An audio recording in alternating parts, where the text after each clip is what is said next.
de efectos, por ejemplo. Entonces aquí vamos a necesitar ¿cómo se llama esta especialidad que se encargan de los vasos sanguíneos? Se me olvidó su nombre. Bueno, alguien que se encargue de vasos sanguíneos. Vamos a necesitar, por ejemplo, algún reumatólogos, porque resulta que el efecto también no solamente sobre el corazón, sino también sobre efectos renales. Por ejemplo, ahorita los niños por COVID están expresando una serie de síntomas, no todos, que se llama, que está simulando el síndrome de Kawasaki, o enfermedad de Kawasaki, y en el caso de COVID se le llama síndrome inflamatorio multisistémico, en donde todos los niños, después de COVID, después de que se recuperan entre comillas, porque la llevan bien, ese tipo de niños de manera como efectos colaterales o como efectos post-infección están generando, por ejemplo, problemas inflamatorios de manera así súbita, los niños empiezan a tener fiebres de manera súbita y no las bajan en 2-3 días. Hay daño al corazón, hay daño hepático, daño pulmonar, o sea, los niños ahorita se le llevan bien, pero los efectos los estamos viendo de 6 a 7 meses posteriores a la infección. Entonces, ¿qué tipo de médicos vamos a requerir? Bueno, todas las especialidades ahorita que hablamos, pero con especialidad en pediatría. Entonces, por eso es muy importante que ustedes no se queden con ser médicos con la licenciatura en medicina. Traten de sobresalir, traten de estudiar, traten de innovar, traten de proponer, porque si se quedan así con la licenciatura van a tener que competir con todos ustedes. O sea, ustedes son 33, 34 estudiantes. Imagínense que todos vivieran en una sola población, una población pequeña, entonces estarían compitiendo en ustedes. Entonces, ¿qué es lo que tienen que hacer? Diversificarse. Y eso tengan por seguro que les va a ir muy bien. Entonces, es algo como moraleja. ¿De acuerdo? Bueno, chicos, entonces, bueno, ¿y por qué salió esto? Por lo de la barbacoa, ¿no? Pero aparte de la barbacoa, no me acuerdo. Pero bueno, son cosas que a veces sí es necesario soltárselos, hay que decirles la neta. Ver la medicina desde otro punto de vista, que es muy importante. Yo la veo desde la parte de la investigación, a mí me gusta la investigación, a mí me pagan por jugar y me compran mis juguetes por hacer investigación. Y de hecho, no es por presumirles, pero el día de ayer me llevé una sorpresota. Después de toda esta emergencia que tuve, eran las 9 de la noche y todavía no terminaba, y me dieron la noticia de que fui nuevamente, ¿cómo decirlo? Me mantuvieron como miembro del Sistema Nacional de Investigadores por otros 4 años más. Entonces, es darme nuevamente el título, seguir siendo parte del Sistema Nacional de Investigadores, y eso es algo maravilloso. Entonces, esto para que vean, esto a mí me funciona como un estímulo. ¿Por qué? Porque es algo, me indica que lo que estoy haciendo está funcionando. Por lo menos aquí me están dando el conocimiento, pero el conocimiento también es a nivel internacional. Entonces, eso es maravilloso para mí. Entonces, para que por lo menos contagiarles que hagan eso. O sea, lo único que he hecho para estar siendo parte del sistema es generar ideas, salir de ese túnel que les decía al principio, salir de ese túnel y tratar de diversificar. No tener miedo a proponer, a sugerir. Eso es lo que tenemos que hacer. Y ustedes más como médicos, propongan, innoven. Y eso es lo que me va a hacer mi tarea, de tratarles de enseñar esa parte. Bueno, ¿algún otro comentario, jóvenes? Después de las disculpas.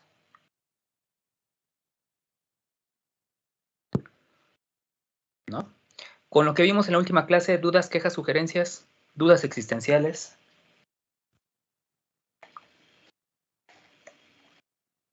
No, neta. No, ninguna.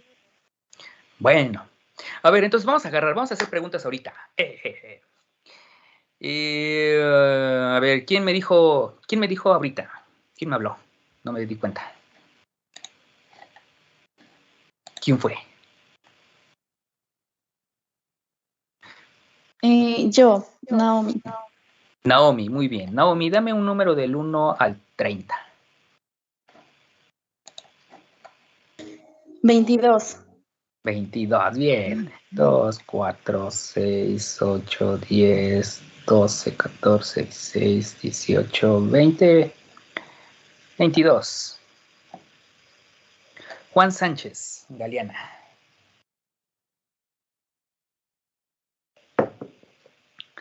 Tómala, barbón. Ya Dígame, se durmió, se hizo el oxiso. Carlos. Bueno, a ver. No. ¿De qué se encarga de estudiar la genómica? ¿O qué estudia la genómica? Me parece que el área de la genómica, bueno, pues su nombre lo dice, estudia lo que son el conjunto de los complejos de lo que es el ADN, Muy bien. específicamente en lo que es el área de los genes. Ok, genial, Y muy bien. puede Daisy. ser... Sí, adelante, Juan. Bueno, solamente iba a decir que puede ser de un organismo o de una persona. Perfecto, muy bien. Daisy, ¿querías participar? ¿Levantaste la mano? ¿O fue accidental? La levanté sin querer, pero pues, se trata del estudio de los genes, ¿no? Como dice su nombre, y pues de toda la genética, del ADN y todo eso. Pero fue sin querer de la mano.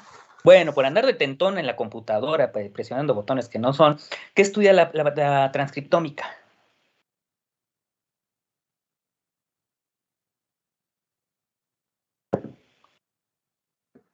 Según yo, era el estudio de los RNA.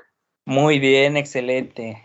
Ay, vaya, sí, ya me están, les voy a ser sincero, en los últimos, bueno, a pesar de los pocos días que los he visto, pero la baja participación de ustedes sí como que me estaba generando un pequeño malestar, porque digo, a lo mejor se están durmiendo o algo estoy haciendo mal, pero bueno, les iba a cambiar la estrategia, pero ahorita que ya que estoy preguntando, ya veo que sí están poniendo atención. Bueno, Daisy, dame un número del 1 al 30. 10. El 10, vamos al 10.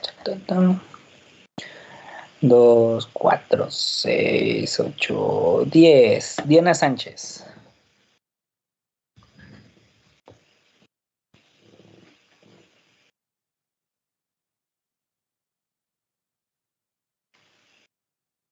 Diana. Es Diane, por eso me quedé pensando. Diane, perdón. Bueno, ¿sabes qué? En tu nombre sí se pronuncia la E. Ok. ¿Cómo te dicen? ¿Diane o Dian? Es que, bueno, siempre me dicen Diane y a veces Diane y a veces Vianney y a veces Diana, sí. Okay, soy de todo. Bueno, no eres de todo, entonces vamos el nombre. Ok, a ver, Diane. No, es que, por ejemplo, en algunos idiomas la E al final no se pronuncia, y bueno, y en el francés la E que no está acentuada, pues no se pronuncia, pero bueno. A ver, Diane. Ya se me olvidó lo que te iba a preguntar. ¿De qué ciencia se apoya la embriología?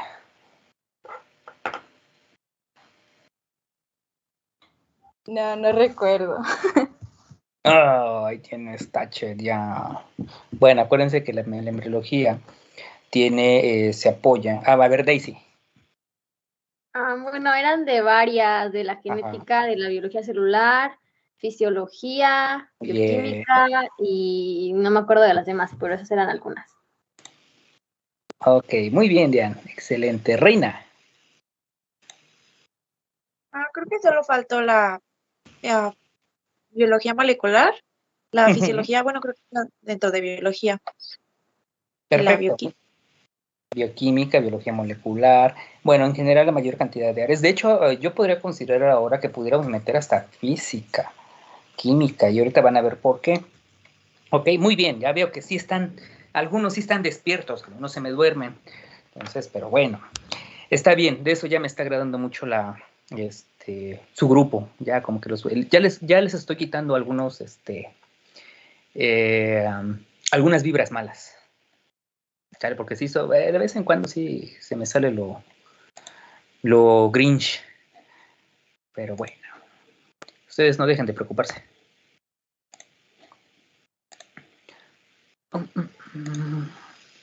Bueno, no está nada. Así, aquí está. Bueno, entonces ya estábamos viendo las ciencias de las ómicas, que eso fue lo último que vimos, que era muy, muy importante. ¿Ok? que son áreas que nos permite poder estudiar muchos aspectos de las células y en especial, por ejemplo, de las características bioquímicas, moleculares, fisiológicas, metabólicas de una célula, pero también lo podemos incluir en el caso de los embriones. ¿Okay? Entonces, me gusta, este es un gráfico muy esquemático de cómo funcionan dónde podemos aplicar las ciencias ómicas. Ok, entonces, aquí tenemos una celulita, ok, bueno, parece un huevo estrellado, bueno, literalmente es un huevo estrellado, ok, en donde si yo quiero hacer estudios de DNA, okay, o genes, van a hacer la genómica y luego tengo que extraer del núcleo, del material genético, del DNA que va a tener la célula. Si yo quiero ver, por ejemplo, mensajeros, como es el RNA, que se encuentran circulando en el citoplasma, eso se va a llamar transcriptómica. Y si yo quiero analizar proteínas, que se encuentran también en el citoplasma de la célula, también en los núcleos, en las membranas celulares, eso se le va a llamar proteómica. El detalle con estas ciencias es que requiero matar a la célula. Por ejemplo, si yo tuviera un embrión humano y quisiera determinar qué genes tienen o cuáles son los genes que se van a expresar, cuáles son sus RNAs mensajeros que están listos para traducirse o qué proteínas están secretando o están produciendo, entonces yo lo que tengo que hacer es machacar al embrión, literal, sacrificarlo, deshacerlo y sacar todo su contenido bioquímico. Obviamente, ¿qué es lo que sucede? Bueno, sí voy a tener un resultado, pero no el embrión como yo lo quiero, que lo quiero vivo. Entonces, hay otras ciencias que se han utilizando las ciencias ómicas que no requieren este proceso, que no requerimos sacrificarlos. Y esto es a través del medio de cultivo. En el medio de cultivo, por ejemplo, yo puedo colocar una cajita Petri, ¿ok? Y en esta caja Petri yo coloco a mi célula. En esta caja Petri, en cuyo interior voy a tener un medio de cultivo, nutrientes, humedad, agua, oxígeno, todos los materiales necesarios para que una célula viva. Y entonces yo voy a ver qué es lo que está secretando, qué es lo que desecha la célula. Esto se le va a llamar productos de la secreción celular y se le va a llamar secretómica. Lo que les comentaba en la clase pasada, por ejemplo, nosotros utilizamos los estudios clínicos, estudios de laboratorios clínicos, para poder saber qué es lo que está circulando en nuestra sangre, lo que estamos desechando a través de las heces fecales o de la orina, y poder determinar dónde está fallando nuestro organismo. Esos son productos de secreción, eso sí podríamos considerarlo como un estudio de secretómica. Pero hay una materia más importante, como es en el caso del metabolismo. Vemos qué es lo que consume mi célula, qué es lo que se endocita, cómo lo modifica, cómo lo metaboliza. Acuérdense que el metabolismo requiere de dos procesos. ¿Cuáles son esos dos procesos del metabolismo? Muy bien, anabolismo y catabolismo. Ahora, ¿qué es el catabolismo y qué es el anabolismo? La conversión de moléculas complejas a simples, en el caso de catabolismo, y anabolismo es el revés, de simples a complejas. Exacto, muy bien. Muy bien, Julio, muy bien, Adrián. Okay, exactamente es eso. Bueno, entonces, en mi célula, yo voy a endocitar, veo cómo se cataboliza, cuáles son los productos que se generan en la célula y cómo lo anabolizan, es decir, cómo lo van a secretar. Esto se le llama productos del metabolismo celular y esto se le va a llamar metabolómica. La ventaja de estas dos últimas, lo que es la secretómica y la metabolómica, es que es un estudio más completo que solamente estudiar genes o estudiar proteínas o estudiar mensajeros. ¿Por qué? Porque me puedo dar cuenta si ahí los genes se están transcribiendo, se están traduciendo y además que sean funcionales. ¿Ok? Entonces, y además, yo no requiero matar a mi célula. Yo lo que hago es simplemente capturar lo que tengo en el medio de cultivo. Lo que tengo yo aquí, lo voy a sacar, lo pongo en un tubito y lo analizo. ¿Ok? Entonces, ¿cómo han sido funcionales este tipo de herramientas? Por ejemplo, en el caso de la metabolómica, en el caso de la embriología, Aquí podemos ver, por ejemplo, aquí en estas gotitas que ven aquí, tenemos embriones. Estas agujitas que están acá, lo que van a hacer es capturar el medio ambiente que hay en estas agujitas. Y veo qué es lo que está tomando. ¿No? Por ejemplo, yo le meto en sé que en este medio de cultivo que hay aquí, tiene glucosa, piruvato, aminoácidos, azúcares y oxígeno.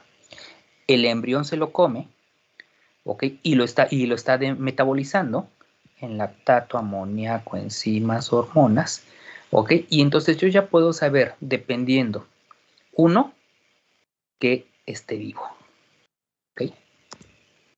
Dos, que su metabolismo sea funcional. Y tres, yo puedo determinar el sexo del embrión simplemente por lo que consume. Y dices, wow, ya no tengo que hacer estudios si tiene cromosoma X, si tiene cromosoma Y, si viene con alguna anormalidad patológica, si va a ser susceptible a tal cosa, si yo ya no le quito una célula para inducir su muerte. Entonces yo ya puedo tener eso sin necesidad de poder sacrificar un embrión. Entonces este estudio, por ejemplo, es muy bonito. Por ejemplo, en donde puedo yo determinar el sexo del embrión casi inmediatamente desde que se fecunda el óvulo. Anteriormente, yo pensaba, ¿okay?, que las mujeres eran exigentes, exigentes o que necesitaban de ciertos requerimientos por un aspecto psicológico, emocional. ¿Okay? Sin embargo, cuando salió este trabajo, me di cuenta que no, que es un efecto biológico. Es la naturaleza hizo a las mujeres que necesitaran ciertos requerimientos. ¿Por qué? Resulta que el nacimiento, ok, aquí tengo un embrioncito, ok, aquí veo, este ya está fecundado. En los primeros 2 días, cuando se forma el embrión de 2 células, ok, que es este, los embriones tienen la capacidad de metabolizar glucosa. La glucosa para el embrión es tóxica. Entonces, si tiene demasiada glucosa, el embrión se muere. Pero en los primeros 24 a 48 horas, el embrión tiene la capacidad de poder metabolizar glucosa, desdoblarla en piruvato. ¿Okay? Entonces, a partir en estas primeras 48 horas, ¿okay?, puede metabolizar glucosa. Pero sorpresivamente, después ya no.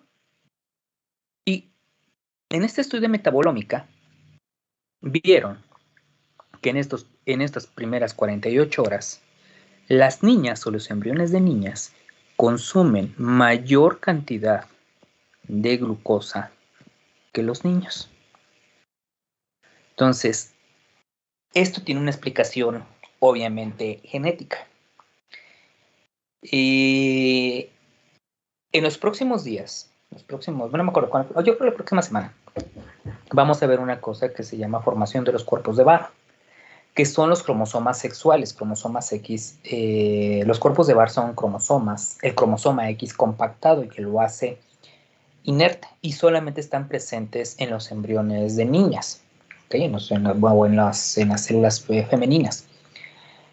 Pero cuando se fecunda el embrión, en las primeras 48 horas, ambos cromosomas sexuales X son funcionales.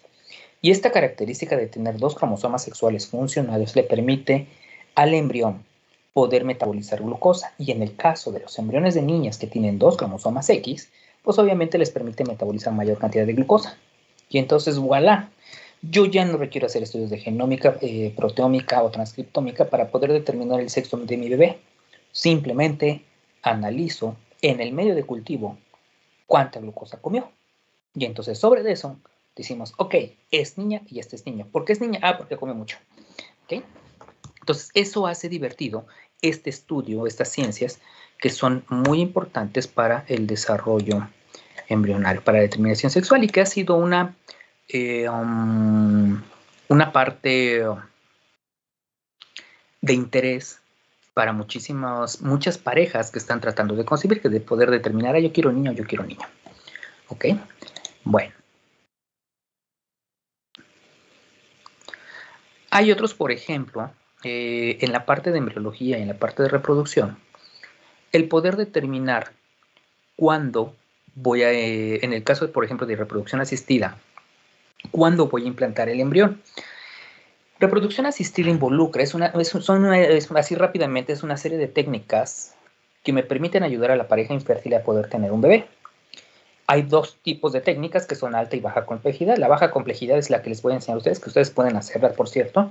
Pero las de alta complejidad son aquellas en donde yo voy a sacar el óvulo y el espermatozoide, hago la fecundación en una cajita, en una caja Petri, en un tubo de ensayo, o lo que yo tenga por ahí disponible a la mano. Hago la fecundación ahí, obtengo el embrión y el embrión lo implanto en el útero, ¿ok? Por vía mecánica. ¿Okay? Entonces es muy complejo, pero se las voy a enseñar también. En el caso, por ejemplo, de uno de los problemas que hay en reproducción asistida es cuándo implantar el embrión. La ventana de implantación embrionaria en una paciente que se somete a reproducción asistida es una ventana de tiempo. Nadie sabe con exactitud ni dónde, cómo, ni cuándo. Sin embargo, se han utilizado algunas herramientas para poder predecir el momento exacto de la implantación. Entonces, este grupo de Berlanga en el 2011, imagínense, tienen como 10 años, y no está tan reciente, ya está viejito para mí. Ellos hicieron en un grupo, analizaron la presencia de prostaglandina F2A. La prostaglandina es una proteína que se están expresando principalmente en las células endometriales para recibir al embrión. ¿Okay? Y de hecho también sucede lo contrario porque facilitan los procesos de liberación embrionaria. Entonces, en estos grupos de mujeres ven de acuerdo al ciclo menstrual. ¿Okay? De aquí para acá son 28 días. Obviamente en rangos. En el grupo 1 son del día 0 al 8, del día 2 del 9 al 14. Aquí estaría sucediendo la ovulación. El grupo 3, que son del 15 al 18, y el día 4, del 19 al 23, y el día del grupo 5, del día 24 al 30. ¿Okay? Aquí es cuando vendría la menstruación de un ciclo normal. ¿Okay? Entonces ellos observaron que cuando hay presencia de prostaglandina F2A, que se da entre el día 19 al día 23, es cuando el útero o el endometrio está listo para poder implantar. Entonces, actualmente, este estudio estuvo muy bonito porque lo que hicieron fue meter una cánula directamente vía vaginal para encontrar en el endometrio, en el ambiente intrauterino, detectar prostaglandina F2A, analizarlo y dicen, en este momento es cuando se va a implantar, sale.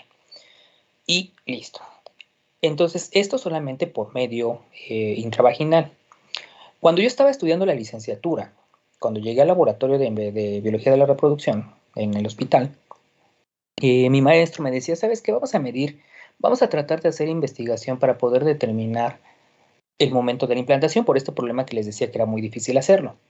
Y me dice, le digo, pero pues vemos esto, el medio ambiente intrauterino. Me dice, no. Dice, porque eso de alguna manera es más radical, es un tratamiento para la paciente, sufren mucho las pacientes, etc. Entonces vamos a tratar de diseñar una técnica en donde simplemente utilizamos tiras reactivas. Y sí, me puso a hacer tiras reactivas. Entonces, para poder determinar en saliva la presencia de prostaglandina F2A.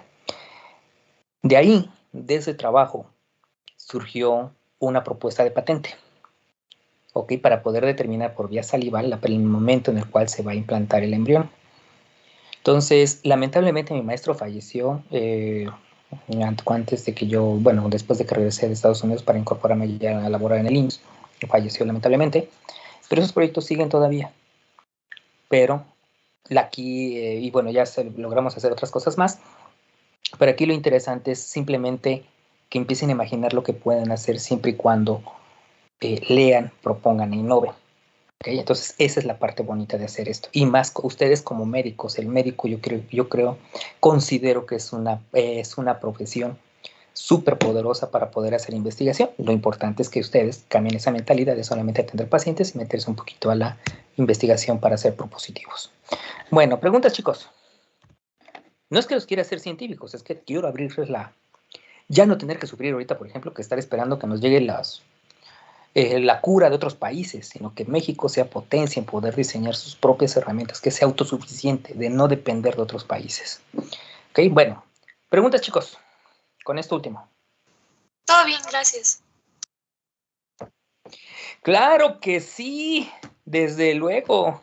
Yo tengo una pregunta. Sí. ¿Quién fue? ¿Casey?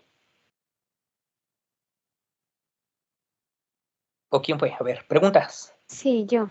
Ok, a ver. Bueno, en el caso de que nos mencionaba que debía ser en los, ay, no me acuerdo qué era, bueno, debía ser que en las primeras 24 o 48 horas para poder determinar el sexo de la mujer o de la niña o del niño, ¿cómo es que se hace?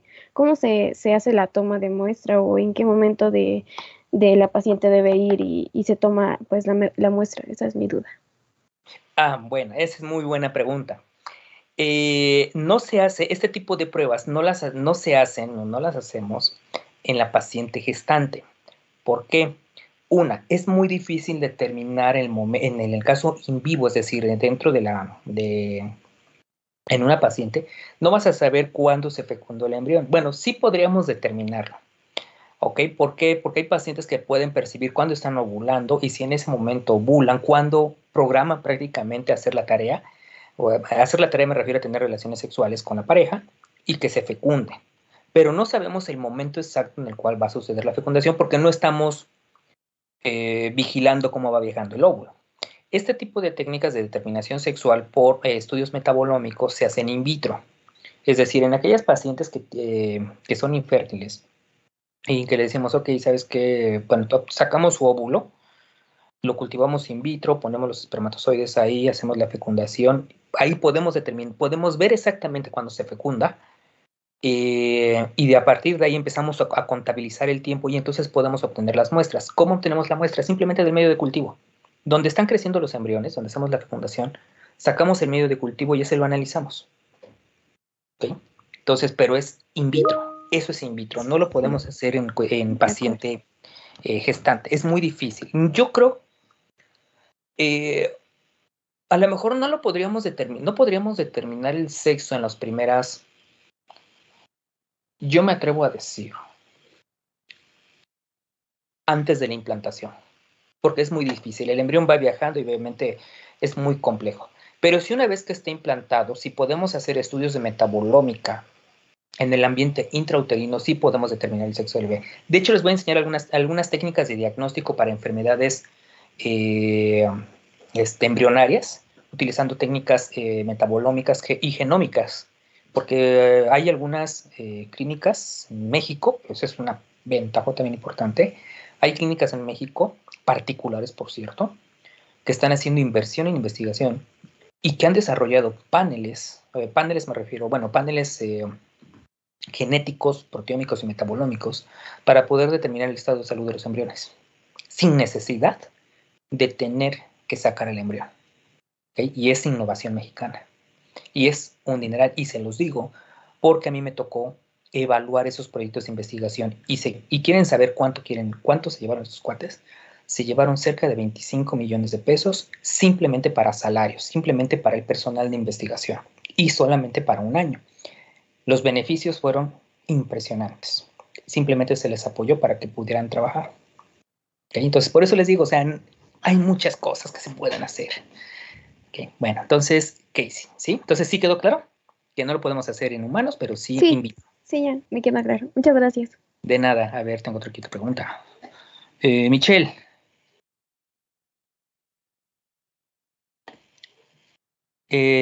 ¿Cuáles dijo que eran los dos métodos de reproducción asistida? Hay dos. Bueno, hay varios métodos. Hay muchísimos. Es una batería muy grande de técnicas de reproducción asistida. Pero los vamos a englobar en dos grupos importantes. Lo que es baja complejidad y alta complejidad. La baja complejidad es aquella en donde no requiero la manipulación del gameto, no requiero la manipulación ni del óvulo ni del espermatozoide.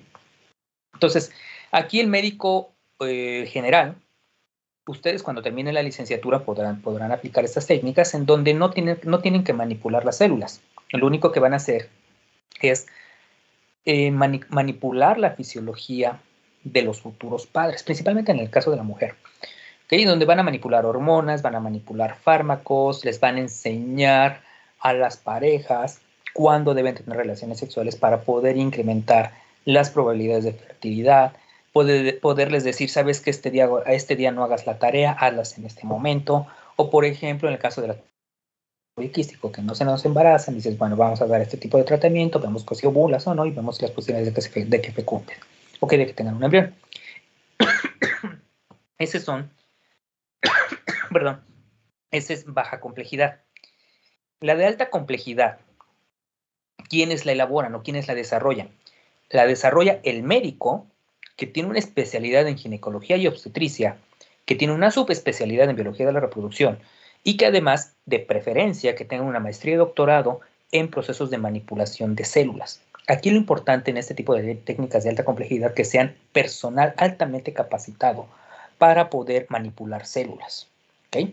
Entonces, aquel médico que no tenga estas especialidades y que además hace reproducción asistida de alta complejidad está fuera de norma y tiene que ir a la cárcel. Eso ya está reglamentado. ¿Okay? Entonces, el médico que hace reproducción asistida de alta complejidad tiene que ir altamente capacitado. Ahora, pero hay otras, a veces el médico no lo hace, pero le deja a profesionales que sí tienen esa capacidad o que sí están preparados para hacer este tipo de manipulaciones, como pueden ser químicos, biólogos, veterinarios, o otros más, químicos, farmacobiólogos. O sea, ellos sí, porque estamos habituados a poder manipular células. Nosotros manejamos células desde que estamos en el kinder prácticamente. ¿Okay? Entonces sí se nos facilita ese tipo de procesos a comparación del médico que no tiene esa capacidad. No creo que sea limitante, pero sí hay que capacitarlos. Ok, entonces, ¿cuáles son estas técnicas de alta complejidad en aquellas en las que yo voy a manipular células? Pueden ser desde fecundación in vitro, inyección intracitoplasmática, modificaciones genéticas. Por ejemplo, yo lo que hice en mis primeros pininos era determinar el sexo de los embriones previo a la concepción. O hacer inyección intracitoplasmática, es decir, meter un espermatozoide directamente en el óvulo y así aseguro que o hay chamaco, como me salga no lo sé, pero obtengo un chamaco como de lugar. Entonces, ese es lo que hace la capacidad de ese tipo de las técnicas de alta complejidad. Las vamos a ver, se las tengo que enseñar porque hay una parte bien importante en la embriología que abarcamos la parte de infertilidad y cómo tratar al paciente infértil necesario para que yo pueda tener un bebé. Daisy. ¿Me puedes repetir cómo era el nombre de la inyección en alta complejidad? Ok, Me escuché bien. Se llama, de manera general, se le llama inyección intracitoplasmática de espermatozoides, comúnmente llamada en el mercado negro como ICSI. Intracitoplasmatic Sperm Injection. Obviamente hay otras modificaciones. Esta es la más, engloba otras modificaciones como es IMSI. IMSI que se llama Intracitoplasmatic Morphological Sperm Injection. Entonces, esta es inyección de espermatozoides seleccionados morfológicamente. Hay otras que se llaman PICSI. PICSI, que es la inyección de espermatozoides con capacidad de unirse a hialuronano. Hay otras más, hay como 4 o 5 modificaciones a este tipo de técnicas, pero la más común y corriente, bueno, en general, se llama ICSI. Ok, se les voy a enseñar, son peculiaridades. De hecho, tengo el equipo en el laboratorio, nada más para jugar. Gracias. De nada. ¿Alguna otra pregunta? ¿No? Sí, profe. Digo, Juan. Ay, les voy a agarrar a zapes. Bien. Ok, bueno, entonces, pasando a otros temas, bueno, ahorita ya coleccionamos algunas dudas en el caso, por ejemplo, de que las herramientas bioquímicas moleculares que podemos utilizar para poder evaluar las células. Sin embargo, tenemos algunas herramientas, algunos equipos o metodologías que podemos utilizar en la embriología. A ver, ustedes que llevaron bioquímica, biología celular, me imagino que también llevaron. Vamos a ver, ¿por qué puse esto? ¿Qué herramientas podrían ustedes utilizar en embriología?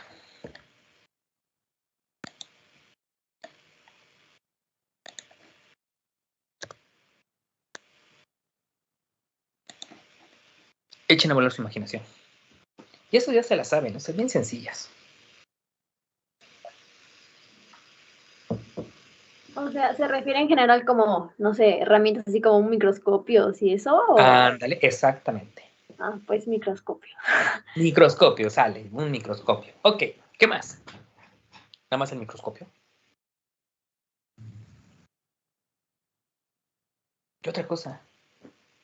¿Qué Pues, más puede? cajas Petri. Cajas Petri, bien. Bueno, que sí es un aditamento, es un equipo. ¿Qué más? Pipetas, Pipetas, muy bien. ¿Qué más? colorantes, Tubos de ensayo. Tubos de ensayo. segmentación de las muestras. ¿Perdón? Digo Naomi. que si se pueden agregar colorantes, bueno, sí, para la tinción. Exactamente, técnicas colorimétricas, inciones. ¿Qué ¿Morteros? más? ¿Perdón? ¿Morteros? Morteros sí, para la preparación de las muestras, o de hecho para machacar tejidos. Yo, por ejemplo, a veces, cuando hacía tratar de recuperar óvulos, machacaba yo el óvulo, utilizando morteros. Si era yo un maldito. Y es porque mi jefe dice, pues machácalos, pues yo machaco. Sale, ¿qué más? Bueno, obviamente no de humano, ¿verdad? Otras especies. ¿Tiras para calcular el pH?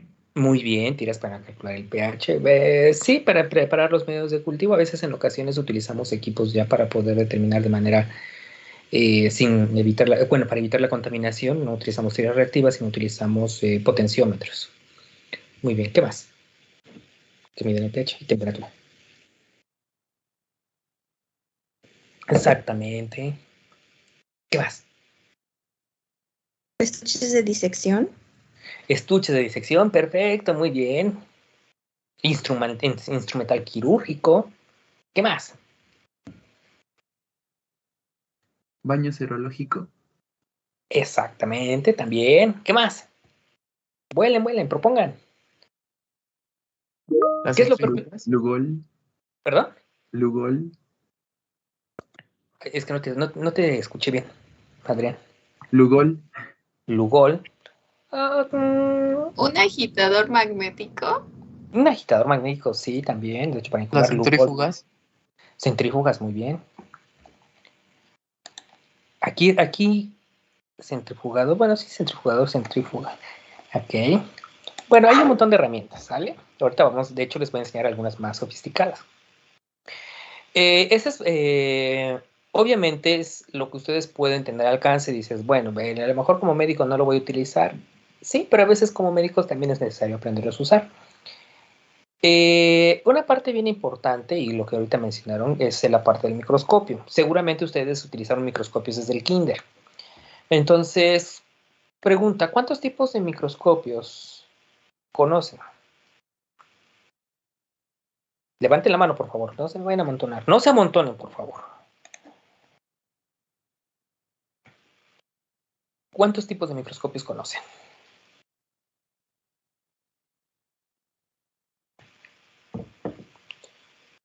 Dante. Es que en un laboratorio anterior del primer semestre habíamos visto los tipos algunos tipos de microscopios, ¿no? Los ópticos y... No me acuerdo de esos. Creo que otro... No, ya no me acuerdo de los otros. No se acuerdo de esos. Los Nada más, ópticos. bueno, ok, bueno, muy bien, Dante. Ahora, bueno, están el tipo de microscopios ópticos, hay otras cosas más espantosas, pero ¿cómo pueden clasificar los microscopios? De barrido, muy Simples bien. y compuestos. Simples y compuestos, muy bien. ¿Qué es lo que hace la diferencia? ¿Perdón, Julio? Electrónicos, muy bien, ok, ya tenemos dos tipos. Bueno, la clasificación, simples y compuestos. ¿Qué es lo que hace un microscopio? ¿Cuáles catalogan dentro de los microscopios simples y cuáles los microscopios compuestos? A ver, aquí estoy viendo Jacqueline. Jacqueline, ¿qué eres? El simple sería el óptico y el compuesto sería, bueno, no sé si sería el electrónico y el de barrido. Ahorita vemos, Adrián. Si no mal recuerdo, el simple creo que es pues nada más el que tiene un solo lente y como la lupa, y compuesto es el que pues puede tener varios cambios. Exactamente, muy bien. Ahí Jacqueline se te fue un poquito el de ladito. ¿Okay? Entonces, muy bien, Adrián. El simple es el que lleva una sola lente y el compuesto pueden ser múltiples lentes. Muy bien, Michelle, también. Excelente. Ahora, bien, ahora, partes del microscopio. ¿Alguien? Bueno, ¿cuáles son los 3 sistemas que componen un microscopio? Levante la mano.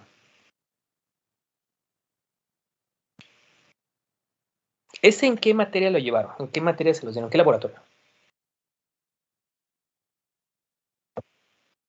Biología celular, muy bien. Sale, Carmen. ¿Cuáles son esos, cuáles son los 3 sistemas del microscopio óptico, de los microscopios? Pues el mecánico, que vendría siendo el soporte estructural, el óptico, que son los elementos de imagen, ¿no? Como todos los lentes y eso, y el eléctrico, que es la energía para la alimentación iluminaria. Perfecto, muy bien, ya vi que sí vieron microscopio, entonces me puedo brincar la clase de microscopía. Okay, bueno, no, porque voy a enseñarles otras cosas más espeluznantes, donde dices, ¿a poco existen esas cosas? Sí existen esas cosas y son cosas del demonio. Bueno, obviamente los microscopios, ya vi que sí se saben las partes, se saben la clasificación de los microscopios, hay microscopios más sofisticados, y en algunos, por ejemplo, algunos microscopios con aditamentos, es donde podemos llevar a cabo lo que me preguntaron ahorita, la inyección intracitoplasmática de espermatozoide, ok, donde hacemos el ICSI. Entonces, así rápidamente, herramientas que empleamos en la embriología, pues obviamente el microscopio, tenemos 2 tipos, microscopios simples que vamos a tener a la lupa, y los microscopios compuestos que podemos tener de 2 tipos, los estereoscopios y microscopios. Aquí podemos ver un estereoscopio, ok, este es como el que tengo en el laboratorio, este es un zoom, y este se llama también microscopio vertical, en donde tenemos una gran cantidad de lentes. En el caso, por ejemplo, del estereoscopio, que aquí en algunos libros dicen, el estereoscopio es un microscopio simple. No, el microscopio simple es solamente una lente y es la lupa. Entonces, el estereoscopio también está catalogado dentro de los microscopios compuestos. ¿Ok? Las partes del microscopio, como ustedes me dijeron, 3 sistemas, el sistema óptico, el sistema mecánico y el sistema eléctrico. Pues recuerden que el sistema eléctrico se encarga principalmente de poder controlar la iluminación, la intensidad de iluminación de la lámpara del microscopio. El sistema mecánico se va a encargar principalmente de mover las piezas, como son, en el caso de los cabezales, el brazo, que le va a dar soporte, y la platina, que es la que sube y baja para poder mejorar el contraste, no el contraste, perdón, la resolución de la imagen o el enfoque, y tenemos la parte del revólver, que es donde están incrustados los lentes oculares, perdón, objetivos. Y la parte del sistema óptico tenemos lo que van a ser los lentes oculares, el prisma, los lentes objetivos, el condensador, ¿okay?, que está por abajo de la platina, y el lente de campo, que es el encargado de poder incidir los haces de luz provenientes de la lámpara hacia el condensador y hacia el espécimen. ¿Okay? Entonces eso ya se lo saben, eso me da muchísimo gusto. Pero los microscopios tienen otras clasificaciones. Por ejemplo, tenemos de acuerdo a su estructura. Estos que ven aquí, estos 2 microscopios, son los convencionales que tendríamos en el laboratorio. Se les llama microscopios verticales. En los microscopios verticales, que vamos a poner aquí vertical, el microscopio vertical lo que hace es que lo que va a regular la resolución de la imagen es el movimiento de la platina. La platina es la que sube o baja para poder generar un enfoque, poder en alta resolución. Los lentes objetivos se encuentran en la parte superior, el condensador se encuentra en la parte inferior de la platina y se manipula por los mandos macrométricos y micrométricos que están laterales. Este que ven aquí ¿Okay? Este es un microscopio invertido. El microscopio invertido, dicen, ¿por qué es invertido? Porque los lentes oculares, perdón, los lentes objetivo se encuentran por abajo. ¿Ok? El condensador se encuentra en la parte superior. Tiene mandos macro y micrométrico convencionales. Es igual con microscopio vertical. Lo único que hace es que los lentes objetivos se encuentran por abajo. ¿Qué es lo que sube o baja para poder modificar el enfoque o generar el enfoque? Lo que va a subir o bajar van a ser los objetivos. En este tipo de microscopios, la platina es fija, no se mueve. ¿Con qué finalidad? Con que yo pueda hacer manipulaciones en mi tejido o mi espécimen. En estos, en los verticales, no puedo hacer manipulación, pero en los invertidos sí. De hecho, los utilizamos para cultivos celulares, para inyección intracitoplasmática, para fecundación in vitro. Utilizamos los verticales. ¿Okay? Entonces, la estructura del microscopio, los microscopios también se clasifican por estructura. Microscopio vertical y microscopios invertidos. Aquí tenemos los zoom o los estereoscopios. Estos son estereoscopios. ¿Ok? Que también los utilizamos en clínica, los utilizamos en investigación y esto nos permite también tener imágenes de tejidos o de órganos o de estructuras o microorganismos sin, entre comillas, sin la potencia de un microscopio convencional. Ahora ya hay equipos, por ejemplo, estereoscopios, por ejemplo, un estereoscopio ultrazoom, que tienen la misma resolución que un microscopio convencional. Ahora, los microscopios también tienen una clasificación de acuerdo al tipo de iluminación. Tenemos microscopios de luz transmitida y microscopios de luz reflejada. Los microscopios de luz transmitida son aquellos en donde la luz viene de la base, pasa a través de una serie de lentes, de un espejo, pasa a través del condensador, pasa a través del espécimen y lo que yo voy a observar en el lente objetivo, perdón, en el lente ocular, es una sombra de mi espécimen. Se le llama transmitida porque transmite a través del espécimen. ¿Ok? Y tenemos los microscopios de luz reflejada. Los microscopios de luz reflejada están, la fuente de iluminación se encuentra en la parte superior. Pasa a través de un lente que se llama lente dicroico o espejo dicroico, y ahorita les voy a explicar por qué. Pasa a través de los lentes oculares, perdón, objetivo, incide la luz sobre el espécimen. El espécimen, sus moléculas se excitan y emiten fluorescencia. Y esa fluorescencia va de regreso, pasa a través del lente dicroico, se filtra y lo que yo voy a ver es proyectada es esa fluorescencia o esa iluminación. Esto se le llama microscopios de luz reflejada. Entonces ya tenemos la clasificación de acuerdo a complejidad, que son microscopios simples y compuestos, de acuerdo a estructura, como van a ser los microscopios verticales e invertidos, y los microscopios de acuerdo, clasificación de microscopios de acuerdo al tipo de iluminación, que es iluminación transmitida e iluminación reflejada. ¿Ok? Bueno, preguntas hasta aquí. Mañana continuamos con la otra